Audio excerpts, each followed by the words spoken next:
Thanks, Sandy. So welcome everybody to our Careers in Management panel. As Sandy said, my name is Tisa and I'm going to be your moderator for today's session. And this afternoon we have representatives from a variety of organizations who are here to share their expertise and experience with you. So as Sandy noted, there are a few housekeeping items. In case of emergency, please exit through your nearest fire exit. There's 2 at the top and 1 at the side. And I kindly ask that you remain seated for the entirety of our session today. And please postpone all your questions to the end of the session. We will have time for a question and answer period.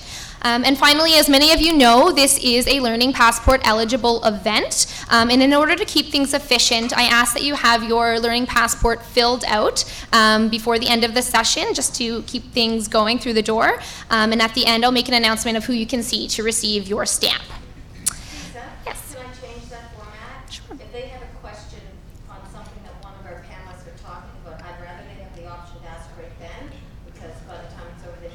Sure.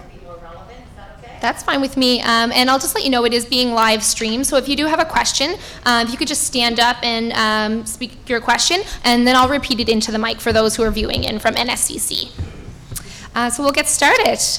Panelists, could you please briefly describe your organization and introduce yourself? Yeah. Thanks very much. John, we'll start with you. Yes. Yeah. My name is John Lauzon. I'm the Director for Atlantic Canada for Anixter International. We're a Fortune 500 company. We're the largest communications and security distribution company in the world. I've been with the company for 23 years. I'm a director, I'm a sales manager. I have several direct reports. I'm responsible for several areas of the business in Atlantic Canada, including the P&L and the sales and operations of the business. And I guess that's about it. Okay, thanks, John. Pat? Okay. Good morning, I'm Pat Forbes, and I'm the president of a company that operates Kia Motors franchises in the Annapolis Valley and Bridgewater. As well, we have an independent automotive leasing company in Dartmouth, and we operate Speedy Auto Service in Halifax and Sackville. So I'd be the automotive retail guy here, and I spent my whole career in the automotive industry. Thanks very much. David? My name's David Craig. I work for Eastlink, which I'm hoping that each and every one of you have heard of, and actually hoping that each and every one of you are a customer of ours, and if not, you can talk to me after. So I've been with Eastlink on and off and I've had a couple of stints with them and their predecessors for about 15 years. And I have responsibility for sort of the network engineering and operations team. So our group is responsible for being able to deliver all of the services, both residential and business, to all of our customers across the country. The size of the company is roughly about 1,700 employees. And we have customers and staff from Vancouver Island to St. John's in Newfoundland and pretty much everywhere and anywhere in between. My name is Paul Lavers. I guess I'm the startup guy on the panel. I created my own company in 1995 called Sports Direct that delivered sports statistics and media to major media companies like USA Today, MSNBC, Fox. Sold that after 20 years in business to Tribune Media back in May, and now I'm starting to get into private equity. Great, thank you very much. So our first question, John, we'll start with you. How has your career evolved, and are you doing what you plan to do? Well, I guess the way to look at it, my career has evolved. Just the vast size and scope of the business that we've had have grown over the last 20 some odd years with Anixter in the region. Yes. Can you hold the mic a little closer? They say they can't hear us. Okay, I'll lean in too. So just to repeat that, I've been with Anixter my 23rd year with Anixter. So the evolution of the job and the function of the position has just been the pure growth of the business. From relatively small entity back in the early 90s to a several million-dollar operation, annually every year as we've evolved. So the growth of the business, the growth of the markets, the growth of the product sets, the growth of the team,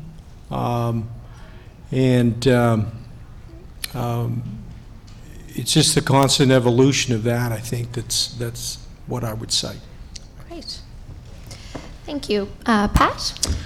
Well, I started out sort of on the ground floor, if you will, and working in the family business. So I worked started out washing cars at 16 years old. So I've been at it 30 years, and I still wash the occasional vehicle when I'm around. But so I worked through university in sales, service, fleet division, and eventually worked my way into management, and had an opportunity. As I said, it was a family business, so the opportunity was presented, and certainly appreciated that, and worked my way through there.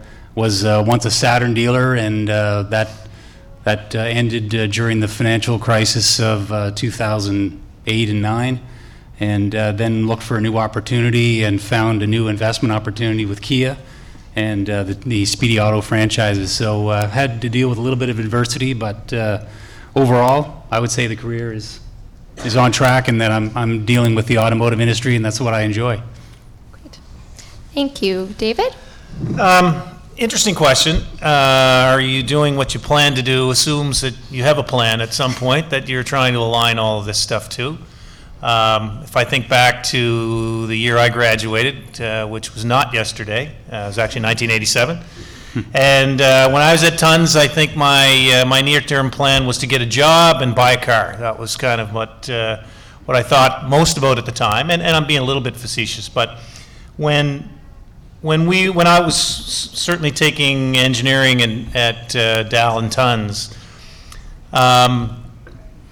there were a couple of things that sort of led me to the discipline that I did, and it was really a combination. It was really the best combination I could find between business and engineering. So I took an industrial engineering degree, and for the most part, I've been involved in sort of the technology management area since I've graduated. So, in as much as in general context, I think this is the area that I chose to pursue, and yes, I'm still involved in that particular area. I think that's the case. But as Johnny talked about, that's evolved over the 20 plus years that I've sort of been in business, and it's taken me to a number of different organizations in a number of different companies. So you always sort of try to piece together the career decisions that you've made and sort of look back and say, well, have they led to the current role? I think in some contexts they have, but I wouldn't be too precise about those things either. So there are opportunities that present themselves that I know that Pat and John talked a little bit about, that you take a little bit of a flyer on sometimes, and sometimes they work and sometimes they don't work. And there's all kinds of learnings from those things. But I think for the most part, there's a theme of roles that I've had, and that theme pretty much correlates to what I wanted to do when I was sitting in your shoes. Great. Thanks, David. Paul? Yeah, I would say if people know me, I'm a type A personality. When I was growing up, I always wanted to be an entrepreneur. I always wanted to have my own business. I tried starting a diaper service when I was 13. Sold vacuums door to door. I always liked putting a target on myself and try to go achieve it. So yeah, I would have to say I'm exactly where I thought I'd be when I was growing up. I didn't graduate, and I don't recommend that. But you never know when opportunities are going to present it. And I was in St. Mary's in 1994, and the internet just started to get some traction. And I had the chance to take a big leap and get into it at a time when that seismic change was happening. So, you can lay out great plans, but you never know when the market's going to take you. And as long as you're true to yourself, as long as you know exactly what you want to be and what makes you happy and what makes you passionate, I think as the market takes you somewhere, you'll be successful. Great, thank you. This next question is a three-part question. So what do you most like about your work? What do you dislike the most? And which areas do you find the most challenging? John, we'll start with you again. Well, the areas that I like the most is just the interaction daily with people. I mean, whether there are vendors or customers or internal folks within our organization, and you see the passion, the drive of a number of people and the synergies that can be created in business. That's exciting for me, and that's, I think, at the root of what our business has been about. That's the second part of the question. What do you dislike? With large organizations, there's a fair amount of bureaucracy. That's just a fact, and it's when in business you learn about a multitude of different areas, whether it's operations or inventory management or sales or marketing or controllers or the bureaucracy and the red tape can be challenging, but you get to see yourself through that, and that's what I would say that is probably the area that I dislike the most. But you get through it, and you deal with it. And like the other guys on the panel, I've been at a few different jobs. I have found that if you do find a company that represents what you want to stand for, and we have a whole mantra in our organization, it's called our Blue Book, which is our guideline, guiding principles. And if you find a company that's in line with what you want to do yourself, stick it out, because I think you can bounce around. It's challenging to find the right synergies with different organizations, and when you do find it, consider yourself fortunate. Excellent. And the red tape you spoke about, John, would you say that is what you find the most challenging about your job as well? Yes, to a degree. I mean, like you understand that in more larger, complex organizations, regardless of the organization, regardless if it's my organization I work for or any of the others, it's a fact of life. You've got to understand that the different departments may be directed or compensated with different aspects of the business than your particular department is. Great. So you just deal with it. Thank you. Forward. Yeah. Patrick? All right, so I find the sales environment, when you're in the environment and you're setting goals and achieving those goals, it's both very exciting and rewarding. So I'd say that's probably the best part of it. But conversely, retail sales can be very cyclical, and there's the seasonality of it is a little bit of a challenge in that it slows in winter months. But I would say overall, some of the challenges that we face are trying to find new revenue streams for the business and enhancing existing revenue streams, as well as finding ways for increasing customer retention. Those are probably the biggest challenges. Okay, great. And David?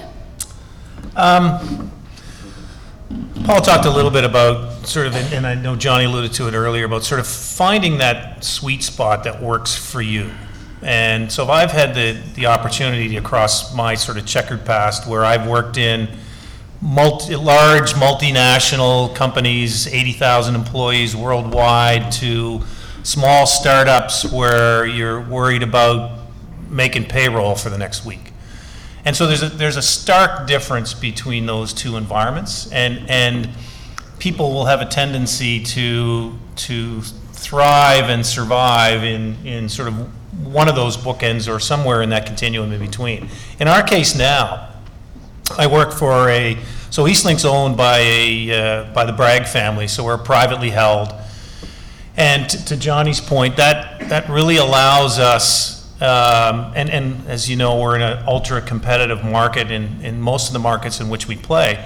So being agile, being able to adapt to market changes and needs and opportunities is of paramount to us. So one of the things I liked about, and I, much like Paul, I've been through a few startups in the late 90s, early 2000s, and those things are not for the faint of heart necessarily, but one of the things that I know Paul alluded to is there's just a passion and that kind of environment, it's a little frenzy-like, but when you're able to sort of come out the other end and you see the things that you're able to do in small companies, there's a lot of pride and a lot of people with a lot of passion, and typically are there for a lot of hours, that sort of drive a satisfaction that I've always enjoyed. So the sweet spot for me right now is the size of our organization is such that, again, we're not necessarily worrying about making payroll next week, but we are, and we run like a small family-run business, which sort of that level of autonomy I enjoy.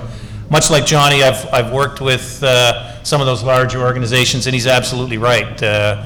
Some of the bureaucracy involved and the ability to get things done, much like I talked about, is just isn't there. So I'm not the most patient guy at the best of times, and my wife continues to remind me of that, but pretty much on a daily basis. But so that kind of thing has a tendency to not. I really don't enjoy.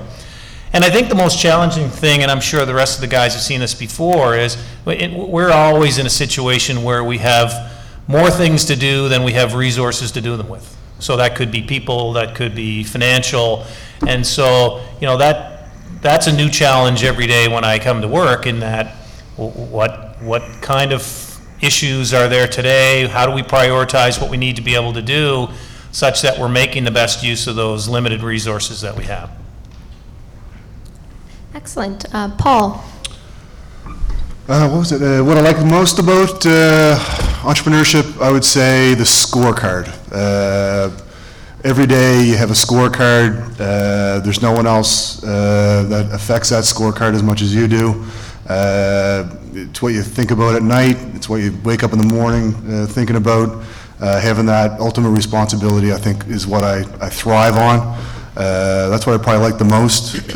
What I dislike the most, I grew a company from 2 people to about 180 people.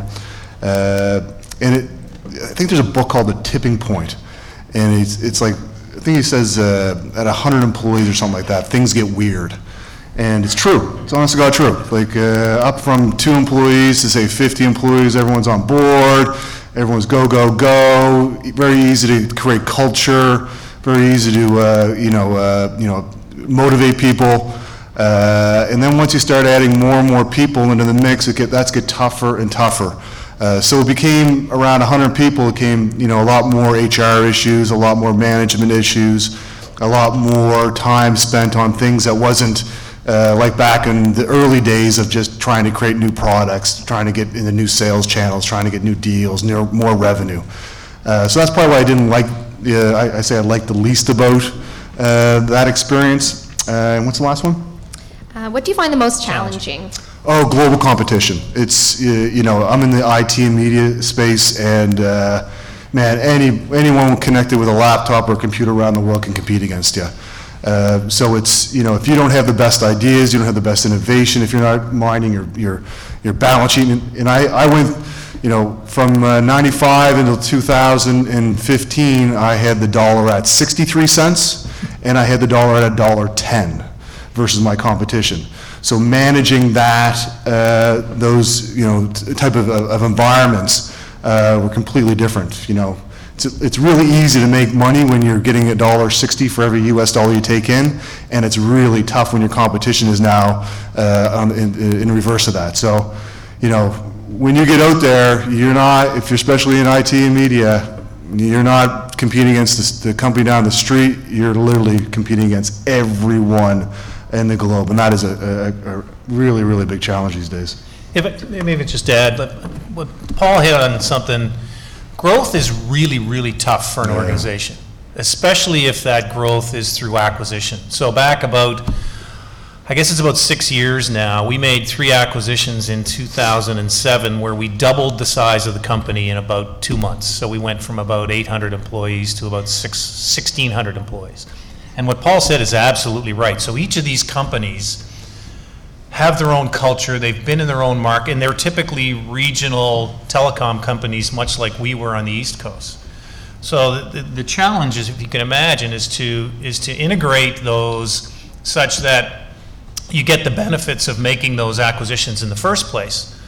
But trying to integrate the culture and the people and to have all those folks lined up in the way that Paul talked about in a competitive atmosphere is very, very tough. And there's no formula, there's no rule book. It really depends on where your starting point is. And in our case, it's been leadership that's really helped out. So our CEO has been intimately involved in all of that, and been able to sort of create an environment, as I mentioned before, that for 1,700 employee organization, we operate like we're still at 200. Great. My next question, we'll start with you again, John. What do you see as the key management skills needed in organizations today? Well, I think you need to have a fundamental understanding. When you're in business school, you learn several different areas of what makes a business function properly, and so whether it's operations or inventory management or sales or marketing or accounting or finance, all these areas are integrated in the business. So it's having a fundamental understanding of those areas, and then being able to have a collaborative nature, a collaborative approach to engage all those different areas. I think that's the key thing. So you don't have to be an expert in all the areas, but have a good functional working knowledge. That's why you take a multitude of these courses when you're in school, right? When you apply it to the workforce, the greater appreciation if you have for a worker or counterpart in another department and what roles and targets and objectives and challenges they have, the better you're able to collaborate with them and work through it. Right? So. Great points. Patrick? Well, I would agree with John in terms of the general management, and you have to have the working knowledge of all the different areas of the business, which you're getting now.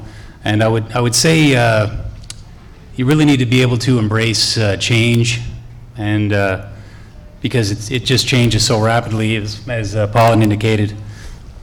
But I would say as well, I had made notes here, but good organizational skills is going to be an asset. Collaborative implies that you're a good listener as a manager, and you're able to accept others' ideas and put your ego aside and be able to really embrace those ideas to be able to move the organization forward for the greater good of the company.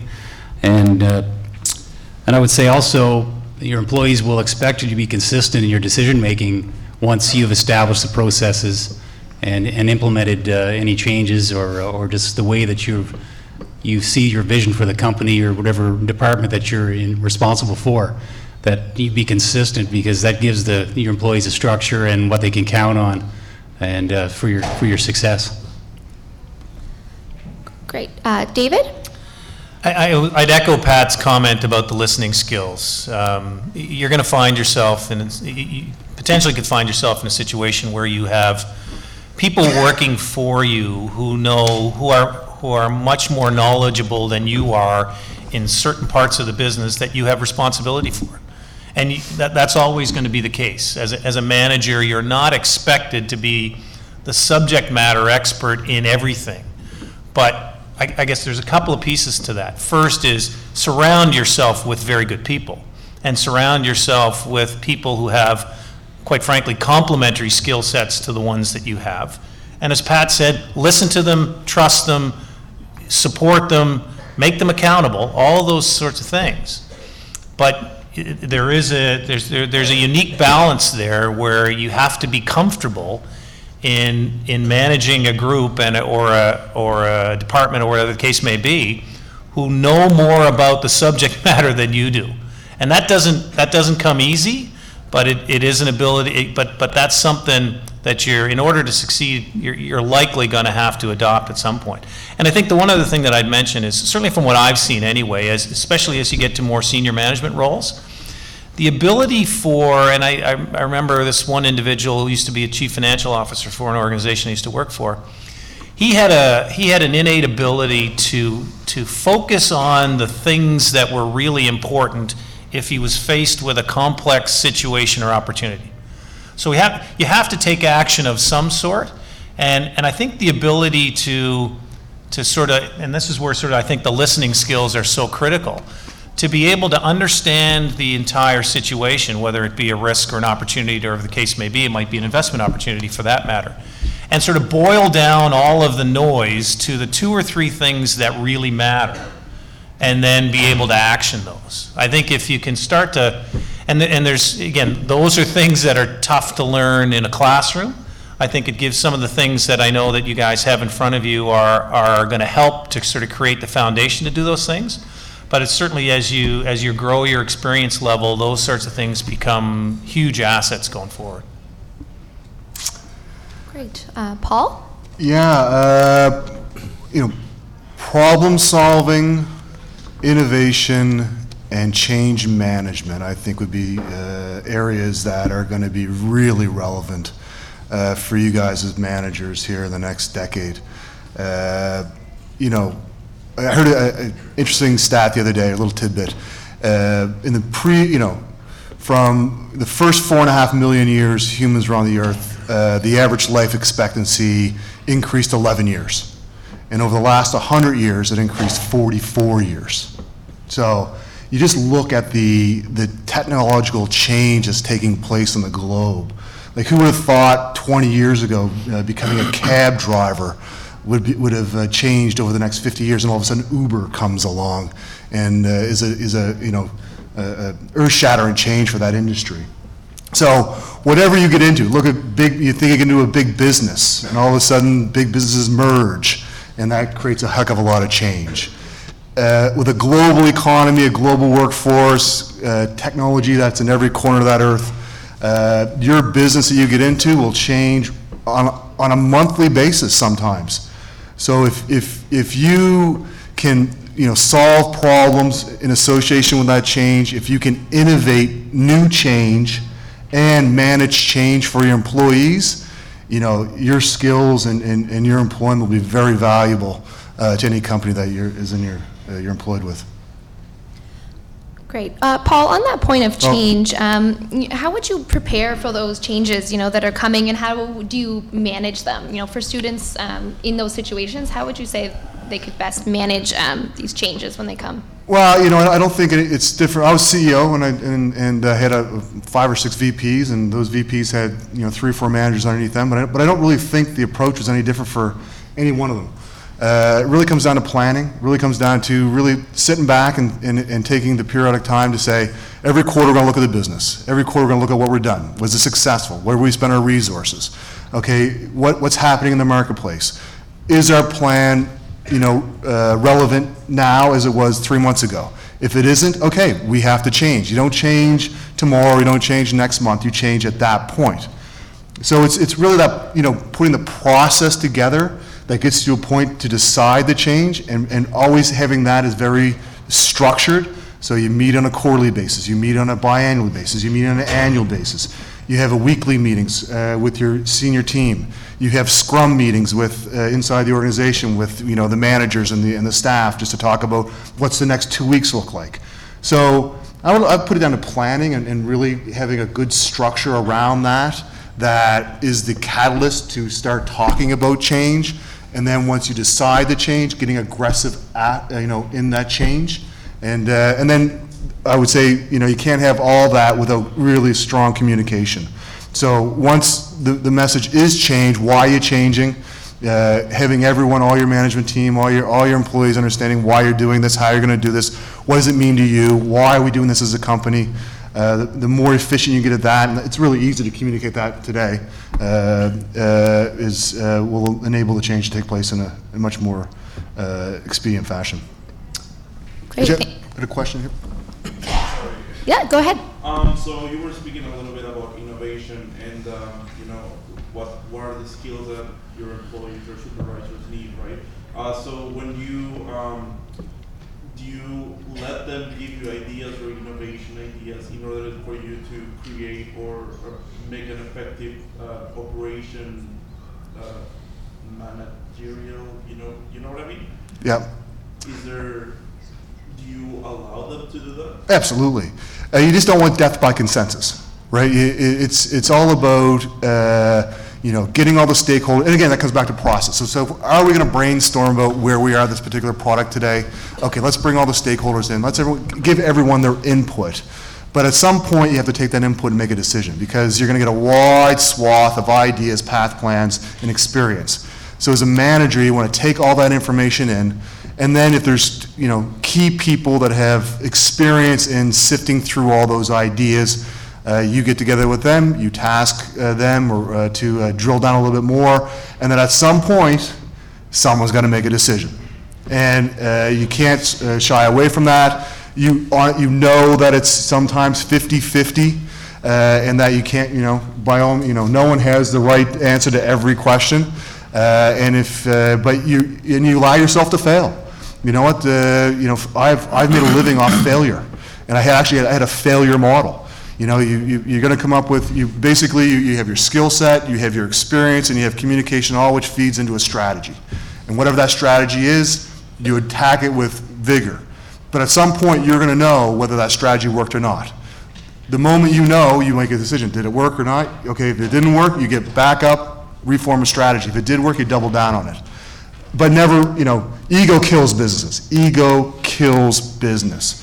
So if you can't, look at yourself and say, hey, you know what, that wasn't the right decision. I got to, turn to someone else's idea and attack it that way, you'll be stuck in the water. Yeah, and if I can add just one other. So time counts. In what Paul talked, time's important. And so, yes, I think, it's important to solicit input and ideas in terms of driving that innovation from absolutely everybody in the organization. Mm-hmm. It's not going to be driven from the CEO down. It's something that typically comes out of the culture of your organization, right? But time counts. To Paul's point, you will absolutely always be in a position where, okay, I've got to make a decision now, and I don't have all the information I need to today to make that decision. The companies that don't innovate are the ones who spend the extra time to think, geez, I got to really make sure I get it right, so I'm going to spend that extra time. And what happens is they miss the window for that particular opportunity. And to Paul's point, the other side of that is I have to have an environment that's supportive of failure. I'm going to try it. It may not work, but I'm going to try it. And the secret sauce is I have to be more successful than I do. I have to have more successes than I do failures, ideally. But don't be afraid to fail. Yeah. Whatever you do. Excellent. I'm just wondering how you create that environment that's susceptible to failures. Boy, that's a great question. I don't know that there's an easy answer to that, to be honest with you. Again, in the organizations, and much like Johnny talked about earlier, it's easier, and Paul talked about it too. If you've got a small organization with a small team, it's pretty easy to understand if everybody's on the same page. You see them every day, you interact with them every day. If your boss or your team is across the country or across the continent, it's a little bit more challenging to assess whether that is in place or not. So that's part of it. But again, to me, it all comes back, I think, anyway, based on what I've seen, it comes back to leadership and consistency in the way Pat talked about it. If you've got a CEO and a senior team who've sort of built an organization and are very consistent in their messaging, and not only in their messaging, but in their behavior. It's no good if you're saying one thing and doing something else. So if you see that and it's consistent, then it sort of breeds that environment that is open to that kind of innovation, I think. Yeah, and I just want to add to that, because Dave's touching on it now, but it comes down a little bit later, but to expand on that, you've got an organization, and that's part of your identifying companies that you would, as a prospective employer, the type of culture that's there.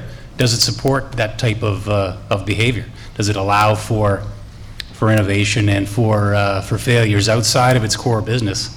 And you'll be able to identify that, as part of your interview process and part of your discovery.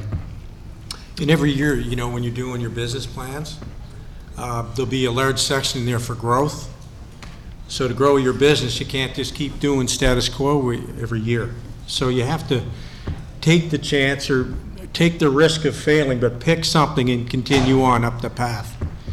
And the challenge is Dave was talking about, is that the market life cycle that we learn about for a product or a services opportunity, the windows are getting smaller, the opportunity is more limited. I mean, there's more technology advancements probably in the last 5 years than the previous 25. And it's going to continue over when you're finished and you get into your working life, that trend will continue on. So the life cycles are shorter. So you have to pick a path. You have to take the risk, take a chance on it. You may fail. I suspect it's a lot like your best athletes. If you look at a Major League Baseball player, the best of them probably hit 350. So that means they fail 65% of the time. So it's similar to that in business. I think that's probably a good analogy. Right. And if I could add one more thing. Every time I talk to a manager, I thought one of the most important things I try to train them on is be yourself. Don't try and be something you saw in a movie or read in a novel or read in a magazine. Be yourself. It's going to be tough enough to manage people and to motivate people. If you have another layer on top of this, is manage a persona as well, they're going to see right through it. And it's going to take way too many cycles, and you don't have enough time, and you won't create the culture that you want. So be yourself, be honest with them. If you failed or you choose a different path or you made a mistake, own up to it. They'll respect you for it. They'll get behind you for it. If you don't take ownership or you don't take accountability or you're trying to be somebody else, they see right through it, and then all of a sudden it's you're not creating the culture that you want to create. Great, thank you, Paul. For our next question, can you tell us about the types of jobs that might be available for students and new grads considering a career in management? John, if we can start with you again. I think opportunities abound in this country, in Canada. I think the growth, my own personal opinion, the next 20 years, you'll probably see twice the population in the country. There'll be immigration like crazy going on in Canada. There's great opportunity for anybody that has the right, right fire, the right passion, the right focus, and the faith in their abilities. I think you'll find,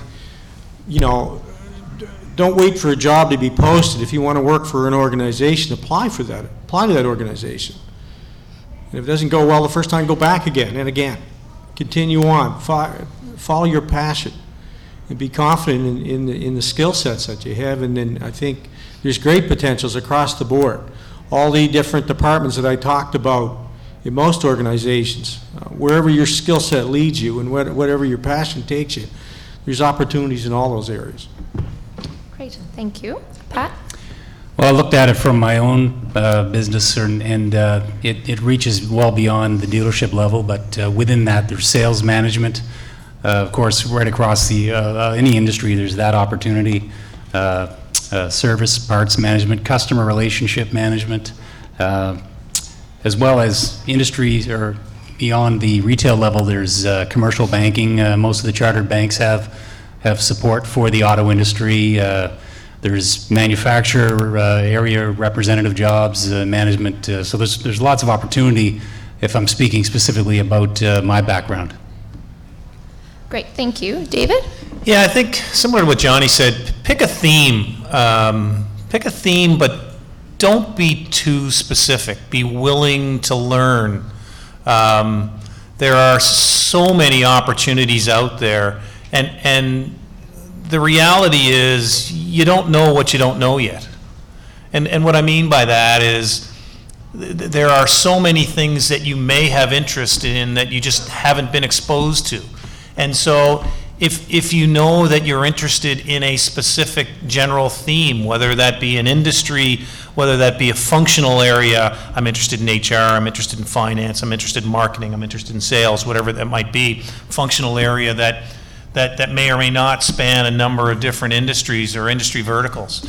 Or if you're an entrepreneur and you know that you're bent or motivated or biased towards that, then sort of pick a general theme. And to Johnny's point, don't wait until you you see an ad posted in the paper somewhere, even if they do that anymore, I'm not even sure. But talk to people, network, understand what those businesses and industries are all about, and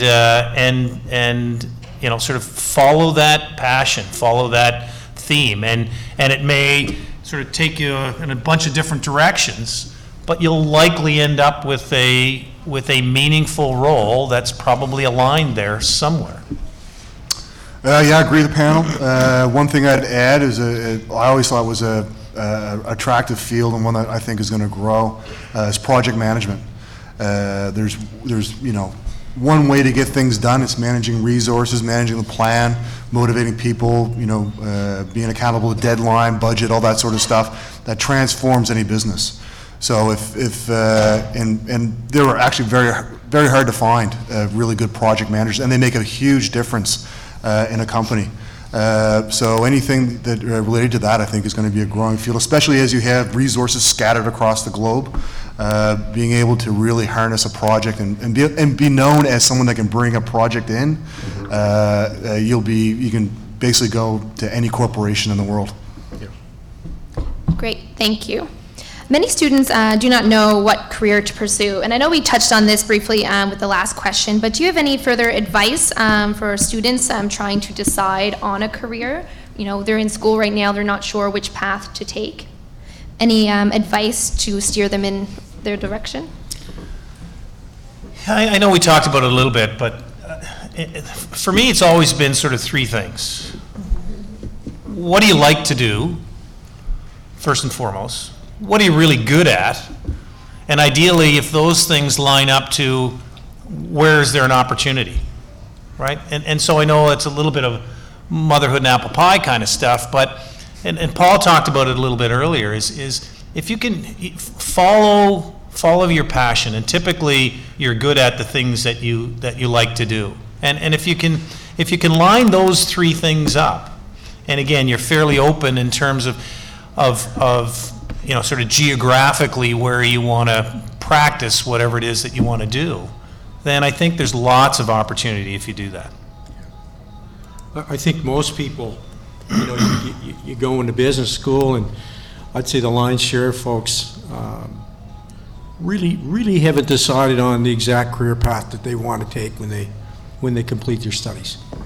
I mean, what it boils down to is you know, unless you're, you know, an entrepreneur and you start up your own business, if you apply to a business, you apply to a company, you got to make sure that company very quickly, once you join, is in line with where you want to go, what you want to do. Is it something that you can is that company in the directions that company's going to take, is it something you could be passionate about? And put your total focus and drive and energy to helping them execute their game plan. Is that something that you want to do? If it's something that you want to do, pursue it. You may decide that works for you and it's a continuous thing, you stay for multiple years. Early on, you may decide that it isn't what you want to do.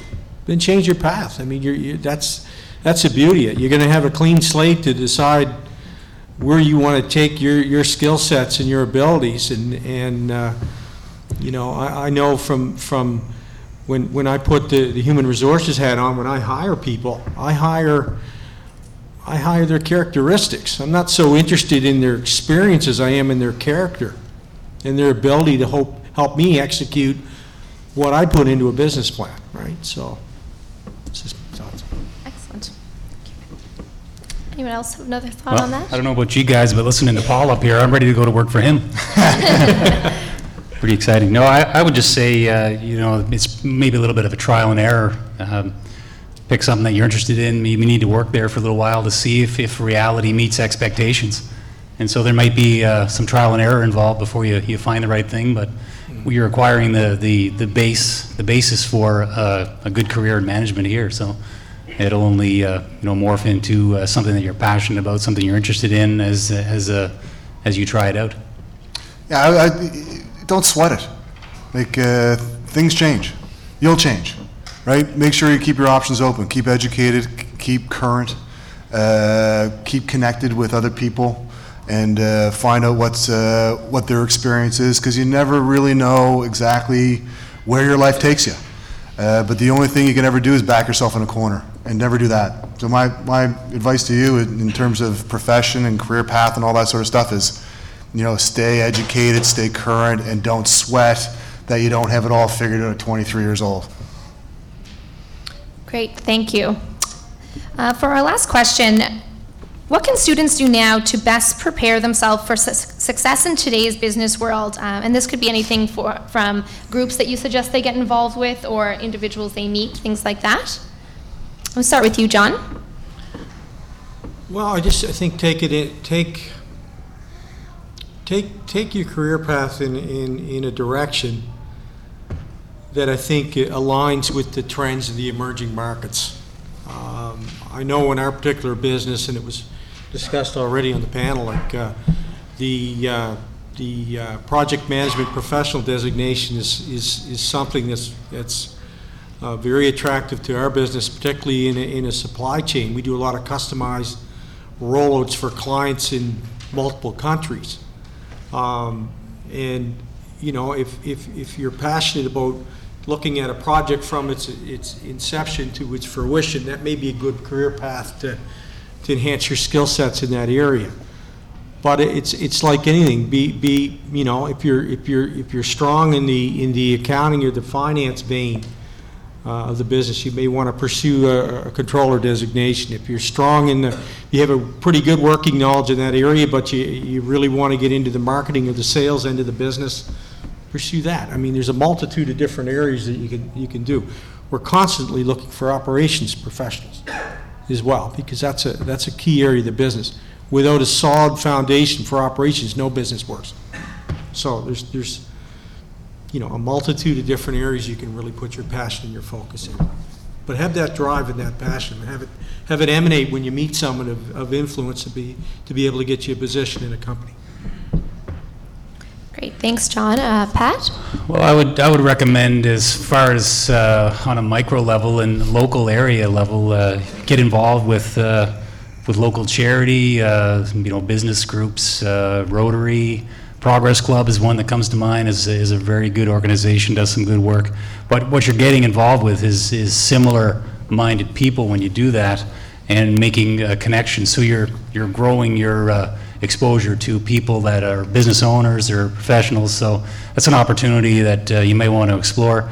But I would say when it comes to picking a company, I just want to reiterate, just choose a company that the culture and the values align mostly with your own, which will allow your creativity to and your passion to flourish. So that's all I would add to that. Yeah, I think just to follow up on a couple of things that Pat said. So networking is critical, especially at this juncture of your life. Lots of ways to do that through some of the forums that Pat talked about, LinkedIn and other kinds of online kinds of forums are the same. Just make sure that the marketplace is aware of who you are. And then I think don't be afraid to take a left turn or a right turn. And we talked about this a couple of times already, is follow what you think you're interested in, because that could change and likely will change as your career progresses. Don't be afraid to take you'll get into a situation where things may be comfortable, but it's not exactly what you had thought it was going to be like. And so don't be afraid, and I guess, at the end of the day, listen to what your gut is telling you. A lot of these kinds of decisions are not formula based. And if your gut's telling you, and if you've got all the right fundamentals and all of the kinds of things that you've spent the last 23 or 24 years piecing together, trust your gut. And don't be afraid to, again, sort of take a left turn or a right turn if things are not necessarily progressing as you had hoped they would. Thanks, David. Paul? Read Bloomberg. Read Bloomberg every day. Like, it's excellent. I do it every day. I've done it all my life. You'd be amazed at how much quality information is available at your fingertips when you're on the bus or you're waiting for the next class. Pick up an article on a new emerging market or a new technology or a new way to do business or a new company that's profiled. Get into looking at financial statements and stuff like that. Read Bloomberg. If you're going to be in business, that is business, and you'll get a real good, solid depth of what's happening in the global economy. Yeah, so read Bloomberg. Just one other thing, Paul just alluded to it. Pick, and he's absolutely right. Read the annual report of an organization that you have interested in. That could be a not-for-profit organization that you're volunteering in. It could be a company that you have interested in. But read the annual report. Read it from cover to cover, especially the financials and the notes of the financials in the back. That's where you will really understand more about that business than you will, unless you're sort of deeply immersed in it. But those are great opportunities to learn, not necessarily only about the organization, but perhaps about an industry in general. And you'll start to realize what you like. Yeah. If you constantly like reading about healthcare and all that sort of thing, you should go in the healthcare field. Yep. If you like reading about media, you'll go in the media Exactly. field. Excellent. That concludes my questions for the panelists. Does anyone from the audience have a question for any of our panelists? Yes. Do you want to stand up? I'll repeat your question for you into the mic for our viewers at NSCC. For someone who's going to be graduating soon and has got several interests, if I'm interested in working for example, a financial advisor, if there's no positions available, would you recommend working at a lower area, such as the customer service of a bank, and then work your way up, or continue seeking that higher position that I would be desiring to work for? So the question from the audience was for a soon-to-be graduate looking for a very specific role, something maybe like a financial advisor, and if there is no positions available in that field, would the panelists recommend them taking maybe a entry-level position or to continue, striving for their specific career that they're looking to aspire to? Well, I will just comment on that. I would recommend taking a job in the field if you're passionate about becoming a financial advisor, planner, broker at any point, stockbroker. I mean, you're going to gain valuable experience at that level. While you're there, you'll take the Canadian Securities course, and you could probably progress further down there. You can take that through correspondence, and it'd be a good opportunity. Certainly, I would recommend it. I would agree with Pat. I mean, one of the things I've certainly learned over my career is that it's also easier to find a job when you have one. And so being sort of in the industry, whether it's directly or indirectly or in a peripheral kind of industry, will allow you to meet and interact with other like-minded people, like Paul talked about. And so you'll never know what kinds of opportunities come up through those interactions. So I would highly, highly encourage you to do that. Yeah, and also, companies are incredibly good at identifying talent these days and nurturing talent, so especially big companies. Companies are going to have to identify their bench strength. So when you get in an entry-level position, if your goal is to be a financial planner and you say take an entry-level position with a bank, you learn about the finances and how that bank runs and everything else. You build on your accreditations. You continue to build on your education, enhance your skills, make the right impression on the job. And when the opportunities arise, then you're better positioned than if you stay outside of the confines of the building, right? So, get your foot in the door, I think. Yeah. Great. Any other questions from the audience? Yes, Cindy?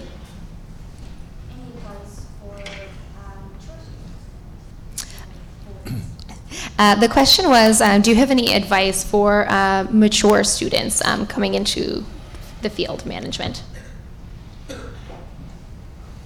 Well, when you're a mature student and you go back, you're going back to school from the workforce or for family responsibilities or whatever, and you get the opportunity to go back and build on your education. It's a testament to your dedication, first and foremost. And secondly, it sets in play a lot of the things that you may have seen in a capacity at work when you go back and you learn these concepts. It's not totally foreign to you. You've seen and experienced different departments at work, so you have a work experience to build upon. So a lot of the terms mean more sometimes, quite frankly. So if you build upon that and see it through and graduate and get your education, it should put you in better stead when you get back into the workforce. Any challenges I should foresee and prepare for due to being mature? The second part of the question was, is there any challenges that she should foresee as a mature student, and anything to prepare for entering the workforce a little later as a mature student? I don't know, sorry, I don't know that there's anything unique. I mean, much like Johnny, we hire, I don't know, a number of folks every year, and for us, it's less about, you know, what you've done as opposed to who you are, and fit from an organizational standpoint. I talked earlier about the challenges of integrating an acquired company. And so that's part of the learnings that we've got over that period of time is fit's important. It's actually critical in our organization. So I can't afford to be constantly a training ground for another organization. And so what that means is we spend a fair bit of time at the front end making sure that not only do you have, you know, I'll call it the requisite skill sets to be able to do the job, but you're gonna thrive and survive and grow in our organization. And so I don't know that at least in our view, that a mature student has any advantages or disadvantages in that context. Any other questions from the audience? Julie, go ahead. I know mentorship is a bit of a hot topic these days, so I would just like to know if any of you are mentors, and do you see a value in students or new grads seeking a mentor in their field? So the question from Julie was, mentors are becoming becoming a very popular term, and she's wondering if any of you currently are mentors, and do you see a value in a student having a mentor as they enter their career? So if I can jump in, yes and yes. So in the engineering field, if you're the way that the practice in the province of Nova Scotia and every other provincial jurisdiction in Canada works, there is a formal mentorship program. So in order to get your professional engineering designation, there's actually a 4-year mentorship program that's a mandatory program in the province. I went through that again, not yesterday, but a while back, and I think one of the greatest things that you can do, and it's a little bit like Paul talked about, is sort of aligning yourself with like-minded people, and that's part of what a mentorship program does if it works really well. And so I currently do that for a couple of folks in our organization.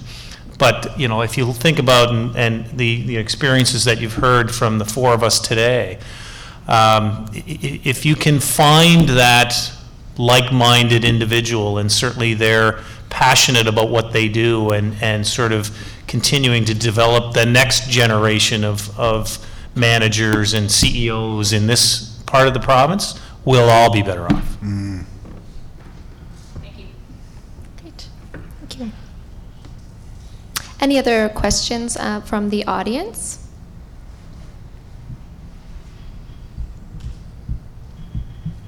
Yes. Yes, my question is for Paul. When you first decided to start up your company, did you have like extensive knowledge of digital media management and like a passion for sports, or I guess just more insight on why you got to the digital media management part of the business? The only reason I ask is because I'm interested in that too. Oh, fantastic. Yeah, no, I have tons of passion for sports. I played hockey all my life, but experience, I had nothing. It was terrible. It really was. I thought that I would be a millionaire after the first year. I was going to, change the world. And literally, I spent probably 5 years in my basement with my partner, trying to basically learn how to run a business, learn about digital media. I taught myself how to code, and I teach myself database management, network, all that sort of stuff. So yeah, it was, the thing with entrepreneurship, you just got to sort of, step off the cliff and do it, and have a resolve to, never say die, and to learn the next thing, and learn the next thing, and then learn the next thing. And I always say I got my MBA in those 5 years. I didn't get out of school, I didn't graduate, but I got my MBA, sitting in a basement trying to figure out how to run a company. And you'll get to a point after a while, you go, okay, you know what, it's not all doom and gloom. This is actually moving in the right direction. and you get a bit of confidence, and you get a little bit more confidence. And then the real tipping point is when you start hiring people. When you start hiring people and you can manage them, and you can grow the business, and you can affect what they do, that's when things really start to take off. So, you know, if you have a passion for entrepreneurship, you have a passion for digital media or anything like that, you know, all I can say is get after it. Go do it. And, you know, understand that it's an extremely competitive space. It's a lot of hours. But if you have a passion for it, those hours are fun hours. And, you know, always, you know, never take no for an answer, and you know, all the cliches, they're true. They really are. Great, thank you. I think we have time for another question. If there's another question from the audience.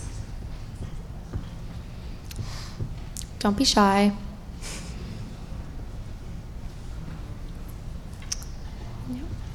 All right. If there are no further questions, then that concludes our Careers in Management panel. I just want to say thank you so much for the panelists for joining us today and offering their expertise, time, and energy to our panel. We'll give them a round of applause. Thank you.